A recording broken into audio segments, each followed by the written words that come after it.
চলে, প্রচুর পরিমাণে লোকের গাড়ি রয়েছে, কিন্তু একটা মজার বিষয় হলো এখানে কিন্তু রাস্তায় কখনো হর্ন বাজে না। তার আগে বলি, আমি যে জায়গায় দাঁড়িয়ে আছি তা হলো দেজন শহরের মূল স্ট্রিট। করে দেখুন, আমি যতক্ষণ আপনাদের সঙ্গে কথা বলছি গাড়ির কিন্তু হর্ন শুনতে পাবেন না।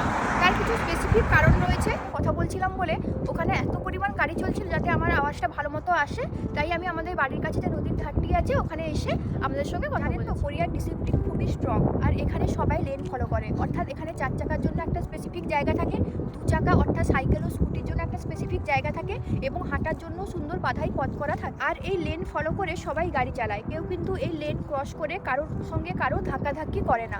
সেই সঙ্গে এখানে সিগন্যাল সবাই মানে, তাই অযথা হর্ন মারার প্রয়োজন হয় না। নয়েজ কম রাখা হলো কোরিয়ার কালচার, তাই পাবলিক প্লেসগুলিতে যাতে মোর কোয়াইটনেস থাকে তা সবাই লক্ষ্য রাখে, তাই কিন্তু এখানে কেউ অযথা হর্ন বাজায় না। এখানে বিনা কারণে হর্ন বাজালে মোটা অঙ্কের টাকা জরিমানা দিতে হয়, তাই ড্রাইভাররা সবসময় সচেতন থাকে। যেটা না বললেই নয়, কোরিয়ানদের পেশেন্স কিন্তু খুব বেশি, অর্থাৎ এরা খুবই ধৈর্যশীল হয়ে থাকে। তাই জ্যাম থাকলেও এরা কিন্তু ধৈর্য সহকারে অপেক্ষা করে, অযথা হর্ন দিয়ে চাপ দেয় না। তাই জানবেন, কোরিয়াতে হর্ন বাজা মানে কোনো সিরিয়াসলি প্রবলেম।